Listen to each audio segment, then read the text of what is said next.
Salut les amis, salut tout le monde et bienvenue une fois de plus sur votre chaîne d'information préférée, Club Info. Aujourd'hui, on se capte pour une nouvelle note d'information du côté de l'AES où nous avons en ce jour une nouvelle très historique. Nous avons ces pays-là qui viennent une fois de plus de prendre une décision très historique pour leur peuple. Les nouvelles sont véritablement très bonnes dans la sous-région. L'AES constituée du Mali, du Burkina Faso et du Niger depuis quelque temps se présente comme le numéro 1 du côté de l'Afrique en matière de souveraineté et de lutte contre le néocolonialisme. En effet, selon le colonel Assimi Goïta, l'objectif est d'harmoniser les titres de voyage au sein de l'Alliance des États du Sahel qui regroupe ces trois pays dirigés par des juntes militaires, à savoir le capitaine Ibrahim Traoré, le colonel Assimi Goïta et le général Tchani, respectivement du Burkina Faso, du Mali et du Niger. Donc, les nouvelles décisions prises au sein de l'Alliance du Sahel visent plus précisément à améliorer les conditions de vie des populations dans la sous-région ainsi que promouvoir le panafricanisme. Le Mali, le Burkina Faso et le Niger vont bientôt lancer de nouveaux passeports biométriques, a déclaré dimanche 15 septembre le chef militaire malien, le colonel Assimi Goïta. Ces États dirigés par des militaires cherchent à consolider leur alliance après s'être séparés du bloc régional, à savoir la Communauté économique des États de l'Afrique de l'Ouest, en abrégé CEDEAO. Il affirme clairement que, je cite, « En tant que président en exercice de l'AES, dans les jours qui viennent, un nouveau passeport biométrique de l'Alliance des États du Sahel, en abrégé AES, sera mis en circulation avec pour objectif d'harmoniser les titres de voyage dans notre espace commun, a annoncé le colonel Assimi Goïta lors d'une allocution télévisée dimanche soir. Nous travaillerons pour mettre en place les infrastructures nécessaires afin de renforcer la connexion de nos territoires grâce au transport et au réseau de communication, a-t-il poursuivi.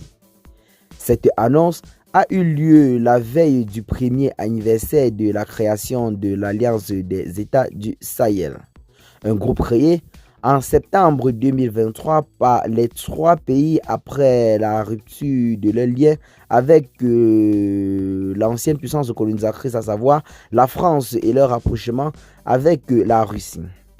En janvier, les trois alliés s'étaient retirés de la CEDEAO, l'accusant d'être manipulé par la France. En juillet, ils ont de nouveau consolidé leurs relations en créant la Confédération des États du Sahel qui regroupe 72 millions de personnes et qui sera présidée par le Mali lors de sa première année. Donc, en ce moment, c'est le colonel Assimi Goïta qui tient les rênes du côté de l'Alliance des États du Sahel en tant que président. Une place de choix et une place méritée car, rappelons-le, parmi ces trois présidents, c'est lui le tout premier dans la sous-région à dire officiellement non à l'ancienne puissance colonisatrice. Le colonel Assimi Goïta, qui lui aussi est arrivé au pouvoir par coup d'État, est le tout premier dirigeant de l'AES à avoir en quelque sorte porté tout seul le combat sur son dos. Avant que par la suite est venu le capitaine Ibrahim Traoré et enfin le général Tchani. Ces trois militaires au pouvoir aujourd'hui font véritablement et visiblement la fierté de l'Afrique en matière de panafricanisme et de lutte contre le néocolonialisme.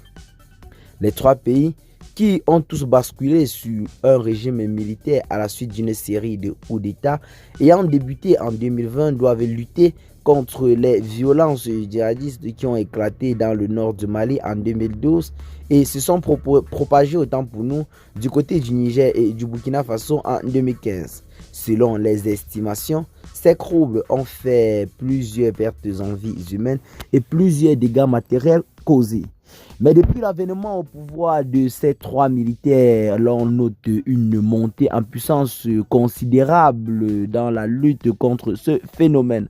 Après avoir établi officiellement un divorce sans complaisance avec l'ancienne puissance colonisatrice qui combattait grâce à son armée sur les territoires du Sahel, ceux-ci se sont décidés à équiper eux-mêmes leur propre armée afin de faire face tout seul à ce défi. Car personne ne pourrait aimer le Sahel ou le Mali ou le Burkina Faso ou le Niger plus que les populations du Sahel eux-mêmes, ou alors plus que les Burkinabés, plus que les Maliens ou plus que les Nigériens.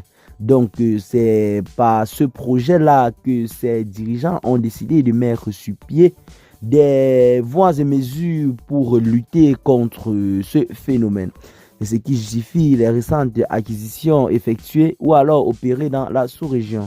Du côté du Mali, du côté du Burkina Faso et du Niger, l'on a noté une véritable montée en puissance sur le plan militaire, notamment avec les équipements de dernière génération dont se sont dotés ces derniers temps ces différents pays, qui permet également à ces derniers de lutter efficacement contre ces forces du mal, même si le défi reste toujours très dur à relever.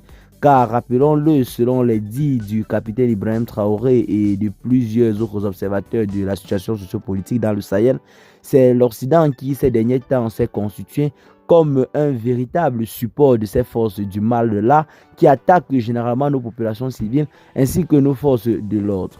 Tout récemment, rappelons que l'ambassadeur de l'Ukraine du côté du Sénégal avait clairement affirmé haut et fort que son pays aurait fourni des renseignements à ces forces du mal-là qui sévissent dans la localité de Kidal, plus précisément à Tinzaouaten, où l'armée malienne a essuyé en quelque sorte une défaite face à ses ennemis.